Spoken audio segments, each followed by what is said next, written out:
Muy amados hermanos, en el corazón del Señor y en el de la Virgen María, nuestra Madre. El apóstol San Pablo escribió 2 cartas a los fieles de Corintio. En la primera de ellas, en el capítulo 1, hay un fragmento que yo tengo ante mi vista, en el cual el apóstol pronuncia palabras tan importantes como apasionantes y también inquietantes, a pesar de que tantas veces sus palabras pasan desapercibidas. Estas palabras a las que me refiero, contenidas, como digo, en el capítulo 1 de la primera carta que el apóstol escribió a los fieles de la comunidad de Corintio, dice así: porque no me envió Cristo a bautizar, sino a evangelizar, y no con sabiduría de palabras, sino para no desvirtuar la cruz de Cristo. No me envió Cristo a bautizar, sino a evangelizar, pero no con sabiduría de palabras, a fin de que no se desvirtúe la cruz de Cristo. Y continúa el apóstol: porque el mensaje de la cruz es necedad para los que se pierden, pero para los que se salvan, para nosotros es fuerza de Dios. Porque el mundo no conoció a Dios por medio de la sabiduría, quiso Dios salvar a los creyentes por medio de la necedad de la predicación. Porque los judíos piden signos y los griegos buscan sabiduría, pero nosotros en cambio predicamos a Jesucristo, sabiendo que es escándalo para los judíos y necedad para los gentiles. Porque lo necio de Dios es más sabio que los hombres, y lo débil de Dios es más fuerte que los hombres. De manera, hermanos míos muy queridos, que según el apóstol, no me envió Cristo a bautizar, dice él, sino a evangelizar. Ahora bien, a evangelizar no con la elocuencia de las palabras humanas, para no desvirtuar la cruz de Cristo. Esta expresión es la manifestación, sin duda alguna, de que San Pablo desconfiaba de la palabra humana. ¿Y por qué? Según él mismo dice, porque la palabra humana, cuando es simplemente la palabra humana, sin más, es capaz de falsificar, de desvirtuar, de destruir la cruz de Cristo, de eliminar la presencia de la cruz de Cristo de la mente y el corazón de los fieles. De manera, y esto es muy importante, hermanos míos, que el apóstol capta una oposición radical entre, una posible oposición radical entre la palabra humana y la cruz. Tanto es así que el apóstol lleva su convicción hasta decirnos en otro lugar de esta misma carta primera a los Corintios, concretamente en el capítulo 2, en el versículo 13, llega el apóstol a decirnos que nosotros le enseñamos estas cosas no con palabras aprendidas por la sabiduría humana, sino con palabras aprendidas del Espíritu. Hermanos míos, estas palabras del apóstol, como todas las suyas, pero son extraordinariamente importantes y serían suficientes para ponernos en guardia. ¿Puede existir una oposición entre la palabra de los hombres y la palabra de Dios? ¿Puede ser la palabra humana un obstáculo para que la verdad, la palabra de Dios, llegue hasta la mente y hasta el corazón de los hombres? Según San Pablo, efectivamente sí, hasta el punto de que la palabra de los hombres puede falsificar, destruir y eliminar la cruz de Cristo, siendo la cruz el mensaje central de nuestra salvación. Puede eliminarla del corazón y de la mente de los hombres. Tengamos en cuenta, hermanos queridos, que la palabra es un don que nos ha sido conferido por Dios para comunicarnos unos a otros la verdad. La palabra debe ser la expresión de la verdad. La palabra no ha sido un don que Dios nos haya concedido para engañar a los hombres, para inducirlos al error, para hacerles pensar o creer lo contrario de lo que pensamos y sentimos. No, la palabra es vehículo de verdad. El Hijo de Dios es la palabra de Dios. La palabra de Dios es siempre auténtica, verdadera. Y la palabra de Dios pronunciada a los hombres por Jesucristo, como dice la misma Biblia, es palabra viva, palabra eficaz, como espada de doble filo que penetra hasta el corazón de los hombres y la hendidura y hasta la médula de los huesos. Pero siendo la palabra un don de Dios concedido al hombre para expresar y comunicar la verdad, sin embargo, como tantas cosas que han sido concedidas por Dios al hombre, el hombre las ha manipulado, las ha falsificado, las ha destruido. Como vehículos del bien, las ha convertido en vehículos del mal. Y entonces nos encontramos con la palabra como vehículo de falsificación y de difusión del error. Esto, hermanos míos, que puede sonaros como algo extraño, es frecuentísimo hoy día, mucho más frecuente de lo que os pensáis, y yo os lo aviso de parte de Dios. La manipulación de la palabra, la difusión del error y de la mentira por medio de palabras manipuladas, falsificadas, utilizando por ejemplo conceptos y palabras que son del uso común y conocidos por los cristianos, a los cuales se les atribuye comúnmente un significado conocido, ordinario, piadoso, corriente y común. Sin embargo, los falsos maestros, los falsos profetas tergiversan esos significados, destruyen el significado de las palabras y utilizan la palabra como un medio contundente y eficacísimo para difundir el error. Los ejemplos que yo os podría poner serían innumerables, a pesar de que, como digo, desgraciadamente, os pasan desapercibidos.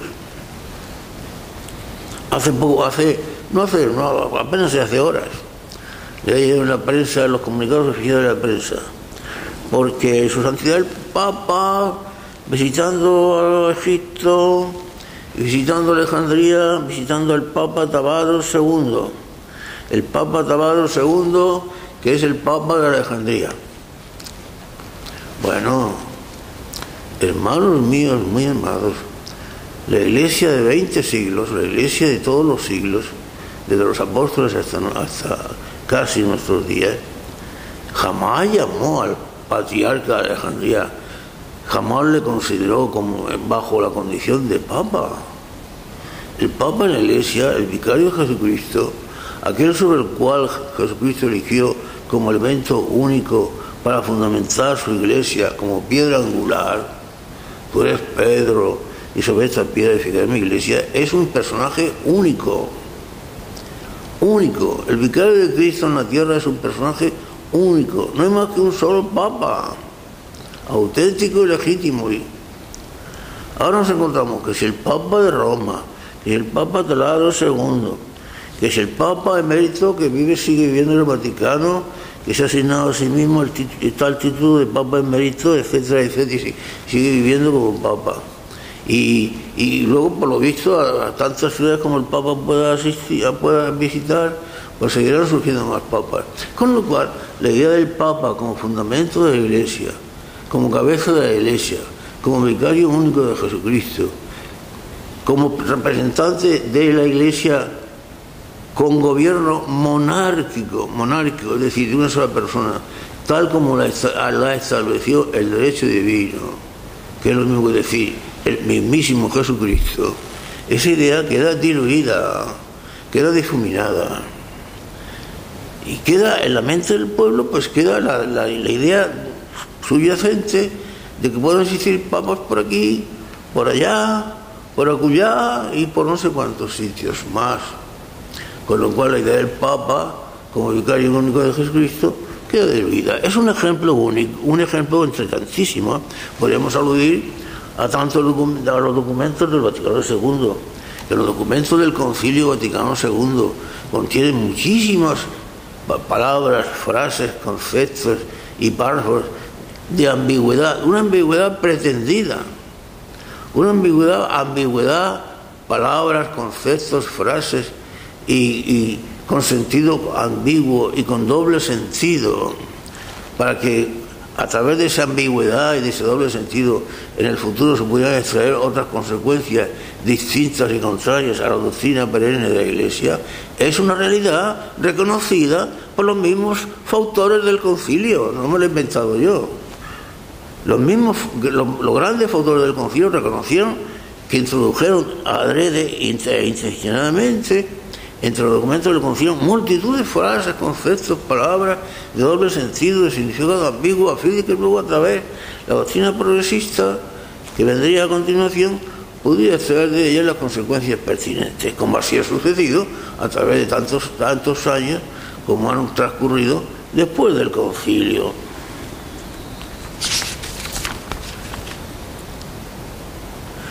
Pero sigamos con las palabras del apóstol San Pablo, que dije al principio que eran tan contundentes como inquietantes. Dice el apóstol que el mensaje de la cruz es necedad, o sea, locura, para los que se pierden. Saquemos las consecuencias. Quiere decir que todos aquellos, y son muchos, los cuales piensan que el mensaje de la cruz, que la cruz como tal, es una necedad, es una locura, es una cosa obsoleta, es una cosa cuya doctrina ya no encaja en los criterios y en la forma de pensar de este mundo en el que vivimos. Todos aquellos que piensan de esa manera son aquellos que se pierden. Palabra de San Pablo, que es palabra de Dios.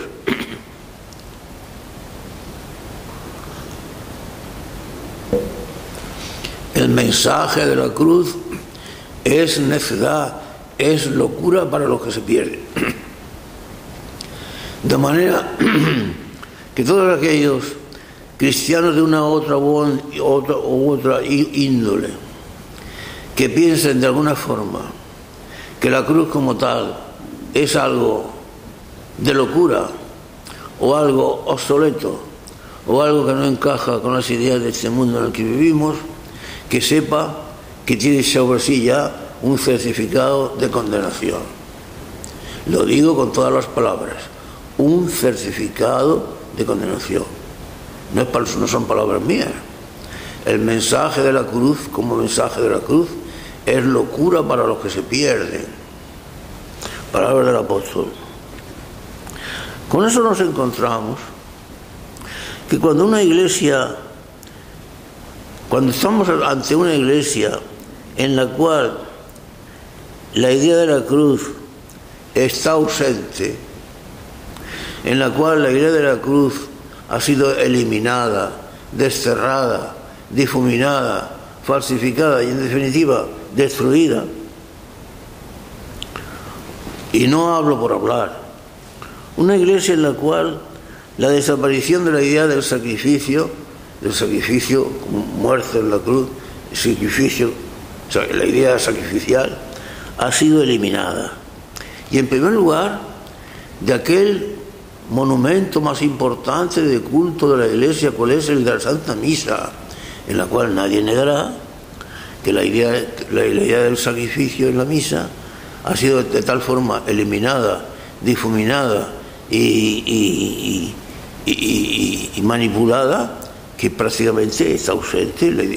Es una misa en la que prevalece la idea de la hermandad, la misa como acontecimiento pascual, la misa como alegría, pero la misa como sacrificio, y fuimos liberados por la muerte de Jesucristo en la cruz, su sacrificio esencial en la muerte de cruz. Eso ha sido eliminado. Entonces, imaginaos lo que supone la tremenda catástrofe que supone una iglesia en la que la idea de la cruz haya sido eliminada. He puesto el ejemplo de la Santa Misa, pero es que la doctrina que hoy día se extiende en la nueva iglesia es una doctrina en la cual, con toda normalidad, la idea del sacrificio no solamente esté ausente, sino que queda incluso eliminada como, no ya como obsoleta, sino como mala doctrina. Ya fue Juan Pablo II el que decía que no era posible que el padre hubiera sido capaz de consentir esa crueldad de la muerte de su hijo en la cruz. Juan Pablo II.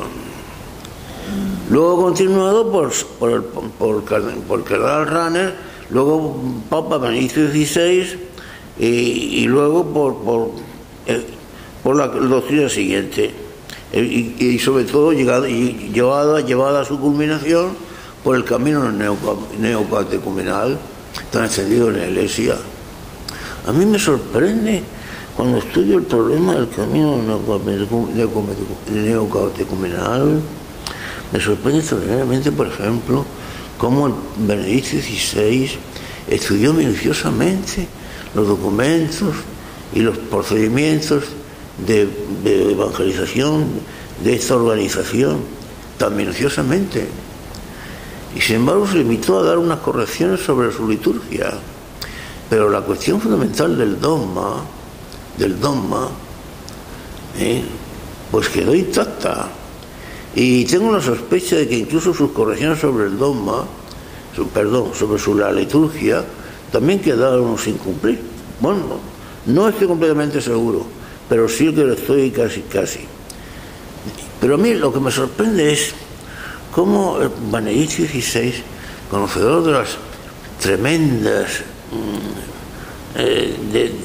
deficiencias que existían en la cuestión dogmática en esta organización con respecto a la fe de la Iglesia, se le aportaron al Papa multitud de documentos, entre ellos 2 libros completos acerca de cómo era esto, cómo la doctrina que sostenía esta organización era contraria a la doctrina de la Iglesia. Y el Papa la bendijo y la aprobó. Para mí es uno de tantos misterios como existen en la Iglesia moderna. Pero en fin, continuamos. Cuando se dice, por ejemplo, que la Virgen María al pie de la cruz no pudo comprender lo que estaba sucediendo y se rebeló contra el Padre, con un acceso de rabia contra el Padre. O cuando se dice, por ejemplo, que el mismo Jesucristo se sintió abandonado y se rebeló contra su Padre y llegó a casi a odiar a su Padre. Pero ¿dónde está presente ahí? ¿Y de qué forma la doctrina fundamental, esencial y bendita por otra parte y maravillosa? ¿Cuál es la doctrina de la cruz? ¿Qué iglesia es esa?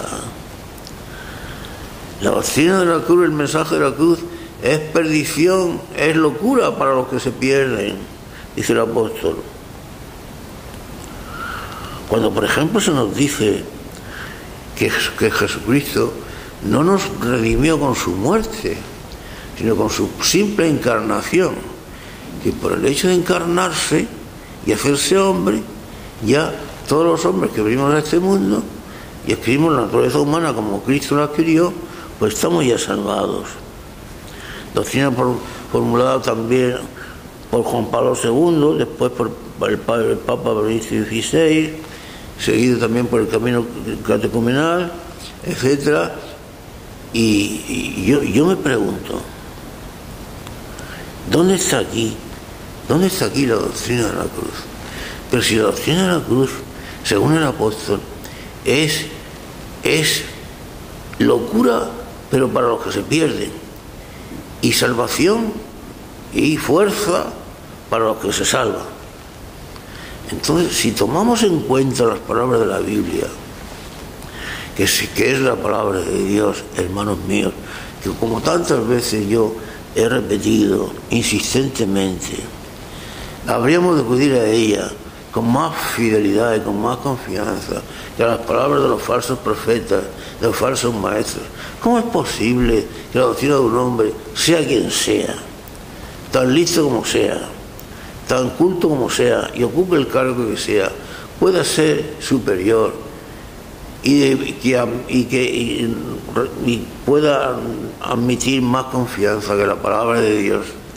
¿Hasta dónde ha llegado nuestra insensatez?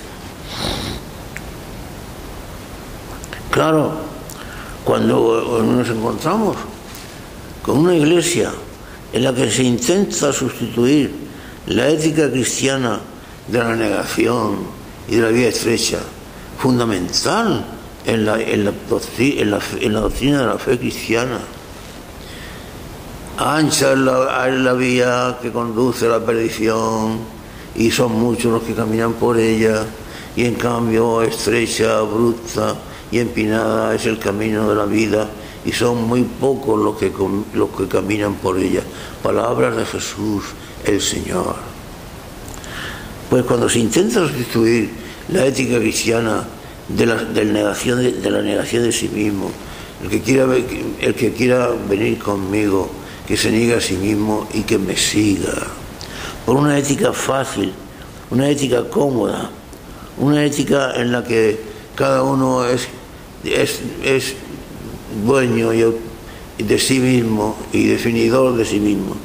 ¿Dónde está ahí la ética, la doctrina de la cruz? El mensaje de la cruz es locura para los que se pierden. No lo olvidemos. Para los que se pierden es locura. Y por eso busca otro camino más fácil, otro camino distinto, y engañan a mucha gente. Cuando nos encontramos, por ejemplo, con una ética que busca el placer, una ética hedonista, que huye del sacrificio, que huye del esfuerzo, que huye de la cruz, que busca el placer, que busca el momento del cada día y de pasarlo bien y de hacer lo que cada uno considere su propio gusto y capricho. ¿Dónde está ahí la doctrina de la cruz? ¿Y qué es eso sino un auténtico ataque a la cruz? Cuando se permite, por ejemplo, algo tan sagrado y tan contrario a la fe de la Iglesia como es la comunión de los adúlteros, cuando se legitima de hecho la práctica o prácticas aberrantes como la homosexualidad, y de hecho también prácticamente los matrimonios de los homosexuales. Nunca la naturaleza humana había llegado a un estado de degradación que la ha rebajado a un extremo inferior al de los animales.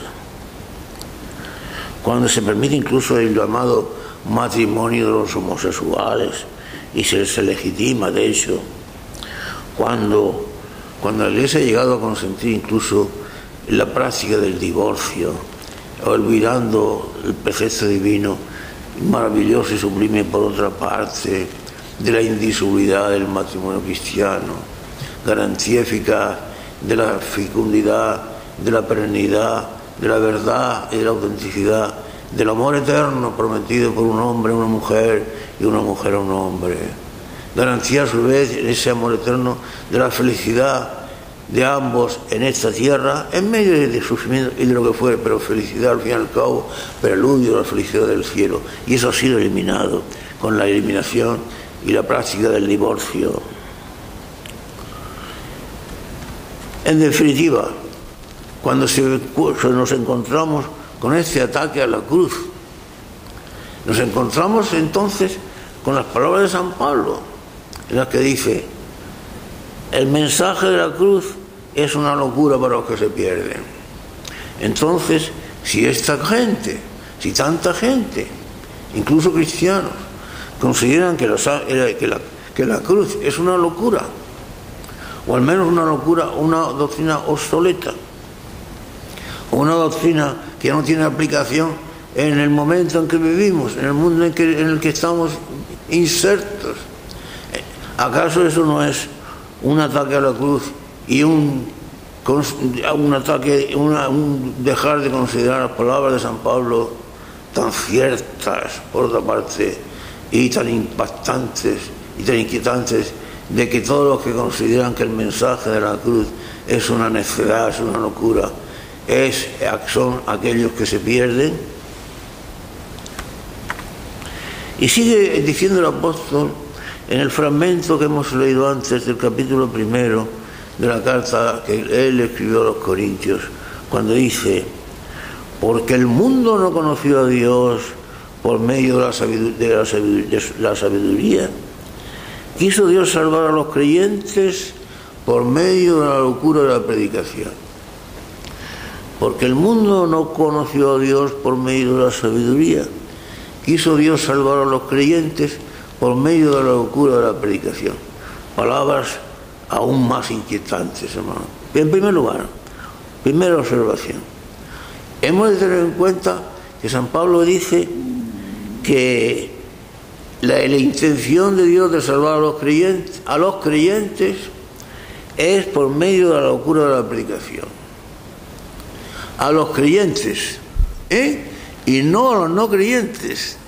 Tengamos en cuenta que San Pablo habla y nos dice que el mensaje de salvación de la cruz es solamente para los creyentes. No, y lo ha dicho antes, los no creyentes consideran que la cruz es una locura. Entonces, ¿dónde está la doctrina de la salvación universal? ¿Dónde está la doctrina de que todos nos salvamos, hagamos lo que hagamos, pensemos lo que pensemos, y creamos en lo que creamos, y digamos lo que digamos? Según el apóstol San Pablo, el mensaje de la cruz es un mensaje de la salvación solo para los creyentes. Solo para los creyentes. Porque el mundo no conoció a Dios por la sabiduría, entonces quiso Dios salvar a los creyentes por medio de la locura de la predicación. Y salvar a los creyentes por medio de la locura de la predicación. Y esto es también muy importante, queridos hermanos. La predicación cristiana es una locura. Cualquier predicación cristiana que no suene a locura, que no sea considerada como locura, que no impacte haciendo daño en el ánimo de los oyentes, en el corazón de los oyentes, que no remueva el corazón de los oyentes, es decir, que no aparezca como locura, no es predicación cristiana. Y es que los hombres, claro, no quisieron conocer a Dios por los caminos de la auténtica sabiduría, elevándose por el conocimiento, por ejemplo, a través del conocimiento de las cosas creadas. Entonces, Dios quiso salvar a los hombres por la locura de la predicación, porque la auténtica predicación cristiana es ciertamente una locura. ¿Y por qué? Ahora lo diremos, ya lo hemos dicho antes, porque la auténtica predicación cristiana es la predicación de la cruz. Y vuelvo a insistir, es que este mensaje de salvación que parte de la cruz es un mensaje exclusivamente para los creyentes. Como es natural, los no creyentes, aquellos que consideran que la cruz es una locura, un escándalo, o algo obsoleto, o algo de otros tiempos, pues esos tales, bueno, por supuesto, que no entran dentro del capítulo de los que han de ser salvados. Por eso, la predicación ha de parecer una locura. Y toda predicación que no contenga este carácter, toda predicación que se avenga a los conceptos del mundo, toda predicación que se avenga al gusto de los oyentes, Toda predicación que no contravenga el gusto de los oyentes y su deseo de vivir según los dictados y los dicterios de su propio corazón, de sus propios caprichos y del mundo que lo rodea. Toda predicación que se adapte, repito, a los dictados del mundo no es predicación cristiana. Recordemos, por ejemplo, lo que decía el apóstol San Juan en su primera carta, concretamente en su capítulo 4, verso 5. Decía el apóstol San Juan en su primera carta: es que ellos son del mundo, por eso hablan del mundo y el mundo los escucha, claro, y además los aplaude, y además los medios los magnifican, y los difunden a gusto y placer, y todo el mundo tan feliz y tan contento. Es que ellos son del mundo, y como son del mundo, hablan del mundo, y el mundo los aplaude y los escucha.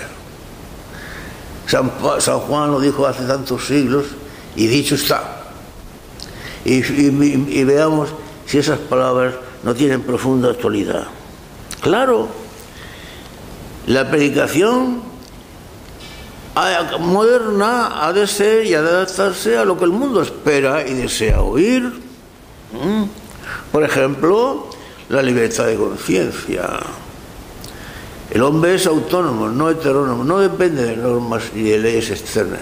Cada uno actúa según su propia conciencia. Esto me parece a mí que es pecado, esto me parece a mí que no, esto lo puedo hacer, esto no lo puedo hacer, o esto no me da la gana de hacerlo, y se acabó. Al mundo le gusta oír esa doctrina, lo mismo que al mundo le gusta oír hablar de ecumenismo, de que todas las religiones son iguales. Pues si todas las religiones son iguales y todas son vehículos de salvación, habiendo tantas religiones en las cuales el camino y la vía estrecha no existe por ninguna parte, y además las apetencias del corazón humano y los caprichos del corazón humano y de la propia concupiscencia humana son satisfechas a gusto, y hay religiones que lo consienten y lo permiten y lo difunden y lo fomentan, pues vengan esas religiones que también son vehículos de salvación. Venga ecumenismo y más ecumenismo. Y luego, pues establecer una ética según los dictados y los criterios del mundo, no según los dictados y las enseñanzas pronunciadas por Jesucristo y contenidas en el Evangelio. No. Una ética según los criterios del mundo, que es mucho más interesante y más fácil de seguir. Al mundo, por ejemplo, le gusta hablar de libertad. La libertad. ¿Cómo se usa hoy la palabra libertad? Como decía aquel, libertad, ¿cuántos crímenes se han cometido en Turembí? Es verdad, y tan verdad. Porque lo que el mundo desea oír, cuando desea que le hablen de libertad, es de la libertad política, no de la libertad de la que hablaba Jesucristo. Esa libertad que se consigue oyendo y poniendo en práctica sus palabras. Si escucháis mis palabras y las ponéis en práctica, conoceréis la verdad, y la verdad os hará libres. Porque, hermanos míos, muy amados en el Señor, solamente la verdad es la que nos hace libres. Solamente Jesús es el que nos hace libres, no los falsos profetas, no los falsos maestros, solo Jesús, solo Él, que dijo de sí mismo que Él es la verdad, solo sus palabras que nos conducen a la verdad, o sea, a Él mismo, a Él, a su persona, a la maravilla de su persona y a la maravilla de sus enseñanzas. Esa es la única libertad, no la libertad política. Claro, al mundo le gusta hablar de democracia, háblennos de democracia. Y nadie sabe lo que es la democracia. Y cada uno emplea la democracia en un sentido distinto. Para todos es una palabra sagrada. Y nadie sabe lo que es. Cada uno emplea a su gusto.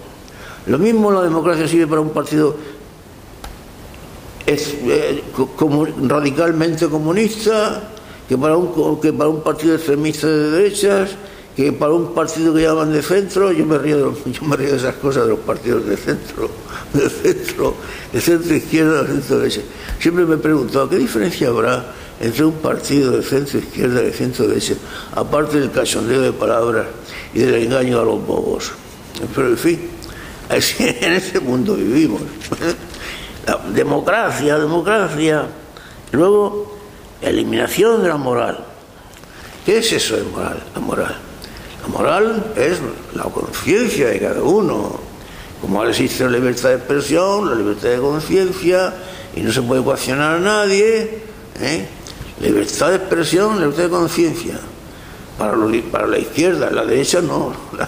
Los partidos, la gente de derecha, la gente de bien, no tiene libertad de expresión. Hay aquel que siendo de bien, que siendo cristiano, verdaderamente cristiano, se atreva a expresar sus pensamientos y se atreva a confesar que es cristiano.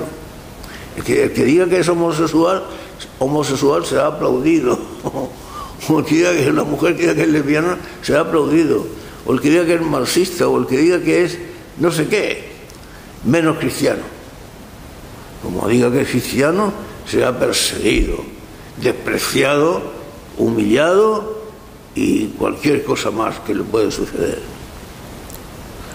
La salvación universal.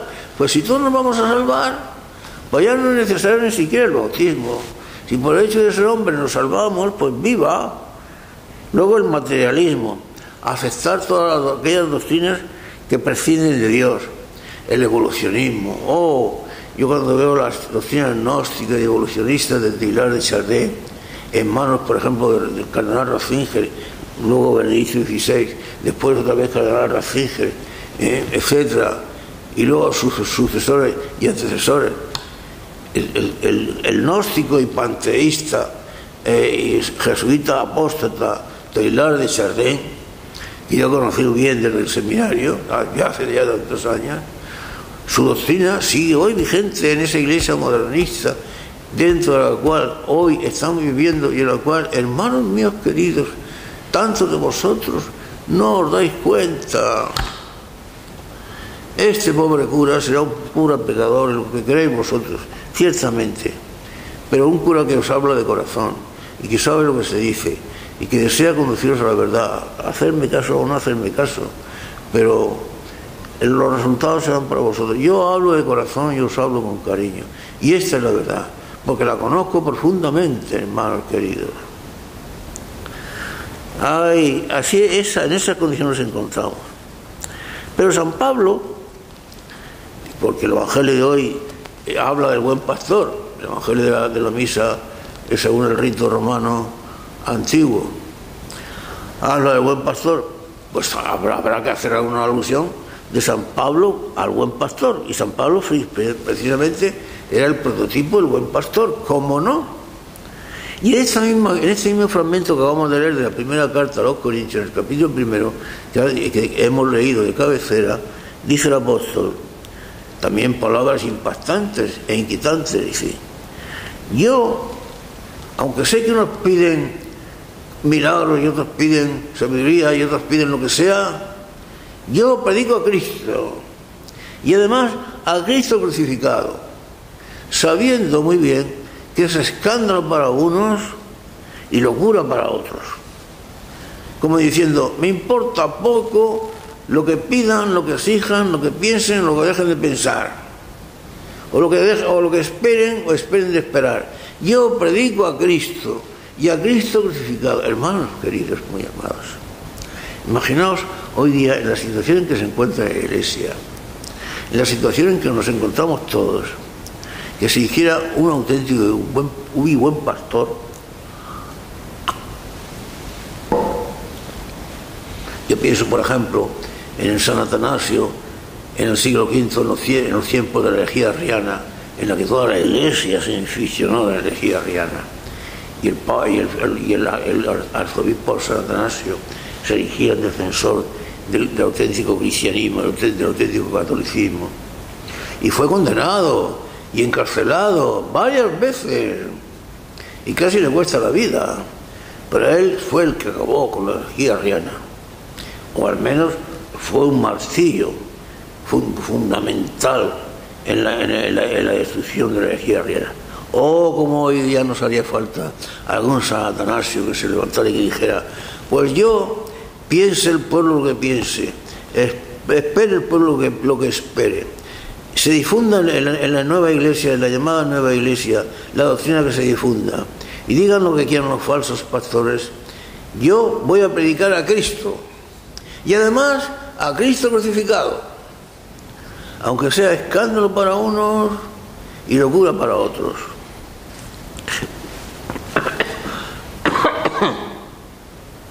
Porque esto, hermanos míos, también es muy importante, y estoy seguro que no os habéis fijado vuestra atención suficientemente.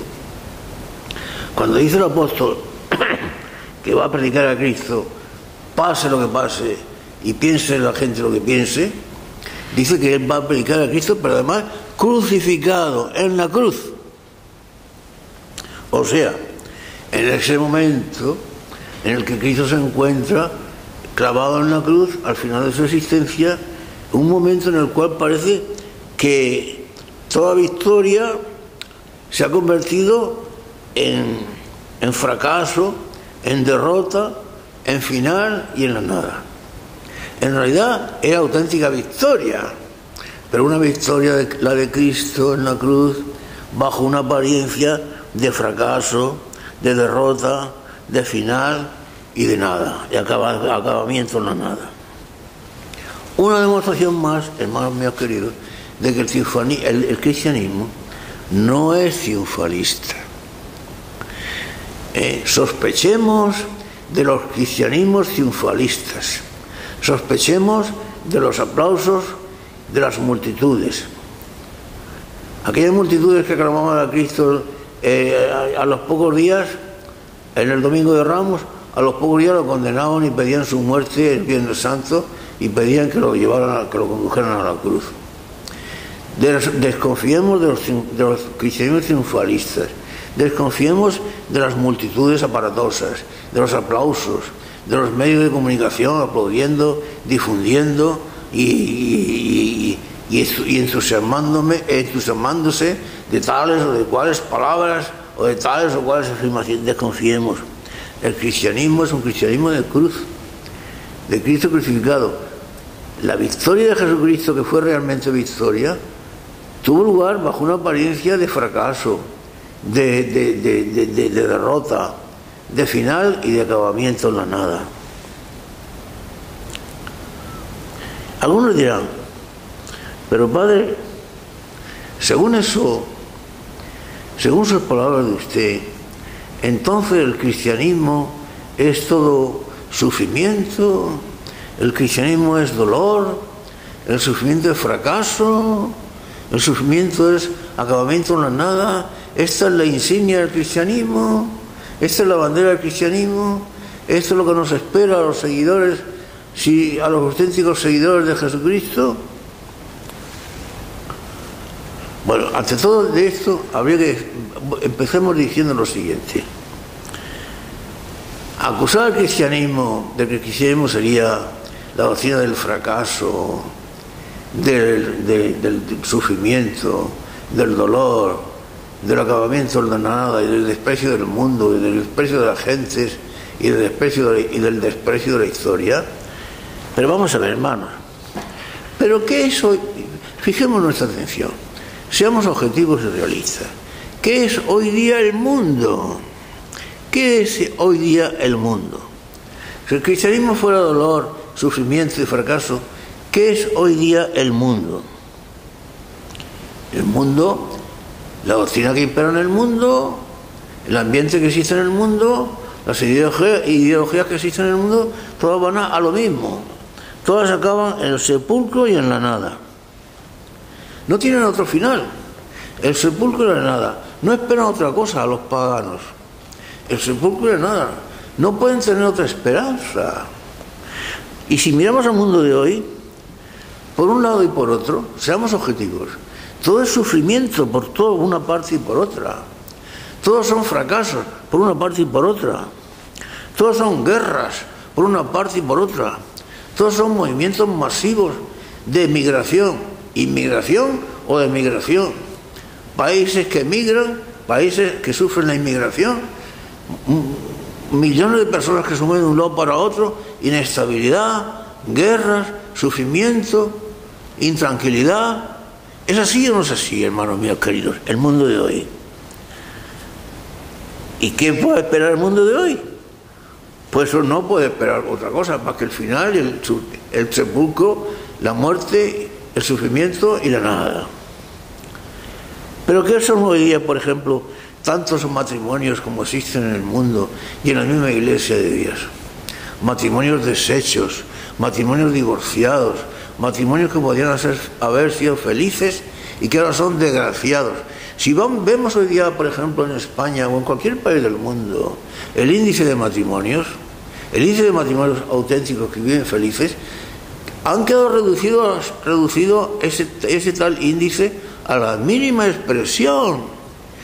En la institución bendita y natural del matrimonio, luego bendecida por Jesucristo como sacramento, prácticamente ha sido eliminada y destruida.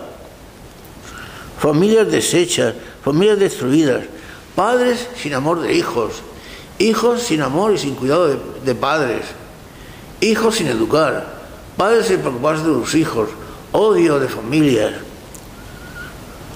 Luego, todo eso ¿por qué? Porque ha desaparecido el concepto del amor. Antes se entendía que el matrimonio era sagrado. El amor de un hombre prometido a una mujer y de una mujer prometida a un hombre en condiciones iguales, tú para mí, yo para ti. Y ese amor era bendecido por Dios y fortalecido por Dios para afrontar las eventualidades de la vida.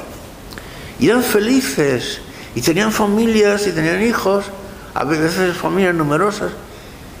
Y eran felices durante tantos y tantos años hasta el final de sus días. Pero todo eso ha desaparecido. Hermanos míos queridos, hermanos míos, en el mundo en que vivimos, nos va alguien a decir que esas madres abortistas que han consentido en el asesinato de sus propios hijos, digan ellas lo que quieran, la idea de haber asesinado a sus propios hijos no las va a acompañar, no digo ya a través de toda su vida, por supuesto, sino incluso a través más allá de la eternidad, a la eternidad. ¿Cuándo se van a olvidar de la idea de que han asesinado a sus propios hijos? ¿Cuándo se van a poder desprender del fantasma de esa idea del crimen a sus propios hijos? ¿Y ese mundo es feliz? ¿Ese mundo es más feliz que el mundo cristiano? El mundo de la droga, del sexo, de las aberraciones sexuales. ¿Ese mundo es feliz? Ese mundo de las discotecas, ese mundo de esas juventudes que bailan alocadas sin saber lo que dicen, ni lo que sienten, ni lo que piensan, con los brazos extendidos, a gritos, hasta perder la voz. Hermanos míos queridos, ¿ese mundo es feliz? ¿Ese mundo es más feliz que el mundo cristiano? La iglesia en la que estamos viviendo, la iglesia de la oscuridad, la iglesia de la confusión, la iglesia sin pastores, o de pastores apóstatas. ¿Esa iglesia es feliz? Vengamos al mundo civil, al mundo de la sociedad civil. Por ejemplo, en el país en que nosotros estamos viviendo, España, un país regido por un gobierno, digamos, en el mejor de los casos, bueno, ¿cómo lo vamos a calificar? Una oligarquía de personajes sin escrúpulos, sin principios ningunos, sin escrúpulos de ninguna clase, dedicados al pillaje, a aplastar bajo impuestos y como sea al resto de los ciudadanos. No tienen principios, no tienen creencias ningunas, practican el robo, la mentira, la falsedad. Además son incompetentes, muchas veces incluso sin cultura ninguna, casi prácticamente analfabetos.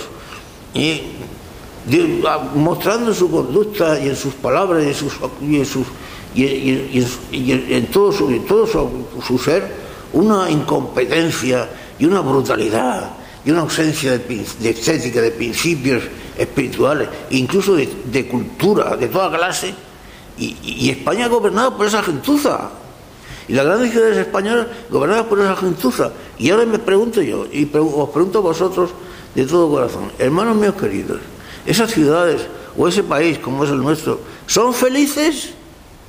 ¿Son felices? Porque si el cristianismo y la cruz de Cristo, el Cristo crucificado, es la doctrina del dolor y del sufrimiento, este dolor y el sufrimiento contiene en sí una profunda diferencia con el dolor y el sufrimiento del mundo. Porque el dolor y el sufrimiento del cristiano es un dolor y sufrimiento con esperanza. Es un dolor y sufrimiento que se siente unido al de Jesucristo. Es un dolor y un sufrimiento que tiene un feliz término. El dolor y el sufrimiento del mundo, en cambio, es un dolor de desesperación, de locura, carente en absoluto de esperanza. ¿En qué puede esperar? ¿En qué va a terminar? ¿En qué se va a consolar? El cristiano sufre. Hay enfermos que llevan tanto tiempo tendidos en la cama, en el lecho, sin poderse mover, o en los hospitales sufriendo terriblemente de dolores profundos, o de enfermedades incurables, o familias sufriendo por el pan de cada día, o tantos pobres y oprimidos por todas partes. Pero junto a Cristo y con Cristo, ese sufrimiento es glorioso y gozoso en un doble sentido. Primero, porque es el sufrimiento de Cristo, compartido por Él. Y segundo, porque se sufre juntamente con Él, que es Jesús, la persona amada, la persona que es el motor de nuestra existencia, el motor de nuestra vida, la ilusión de nuestro corazón, la seducción de nuestra alma, aquel al que la amamos, por el que suspiramos, al que deseamos, en el que esperamos. Es muy distinto. En cambio, el sufrimiento del mundo es un sufrimiento sin esperanza, de dolor, de desesperación, de amargura, abocado a la nada y, si se quiere, al infierno. Y tengamos en cuenta que Cristo en la cruz, Cristo crucificado, no es más que la primera parte de otra cara de la medalla de Cristo resucitado. Pero tengamos algo también muy en cuenta en este sentido, hermanos míos, muy queridos, acerca de lo cual también os aviso con sumo cuidado. Porque los que hablan de Cristo glorioso y resucitado, como existen, por ejemplo, en la Iglesia, movimientos, la doctrina modernista y el mismo movimiento neocatecumenal, Cristo glorioso y resucitado, el Cristo pascual, sin tener en cuenta el Cristo en la cruz, el Cristo resucitado sin el Cristo en la cruz no es nada. Como el Cristo en la cruz sin el Cristo resucitado tampoco es nada. El Cristo muere en la cruz, como dice San Pablo: habéis sido bautizados en Cristo para participar en su muerte, para luego después participar de su resurrección gloriosa. Pero hablar de la resurrección gloriosa de Jesucristo sin tener en cuenta al Cristo crucificado en la cruz es un camelo, es una estafa a los cristianos, a tantos cristianos, una de tantas estafas como los cristianos de hoy día están sufriendo. Hermanos míos, qué importante es que nos volvamos a la recta doctrina. Qué importante es que volvamos a la tradición de la Iglesia. Qué importante es que volvamos a leer la doctrina de la Iglesia y las cartas de los apóstoles y el Evangelio y las sentencias de Jesús, y las leamos con cuidado y con atención, no interpretadas por falsos profetas, sino leídas, como decía San Pablo, a la luz del Espíritu, a la luz de la oración, que es la luz de la buena voluntad, buscada dentro de la verdadera Iglesia, garantizada por los parámetros de la tradición, de la auténtica Iglesia.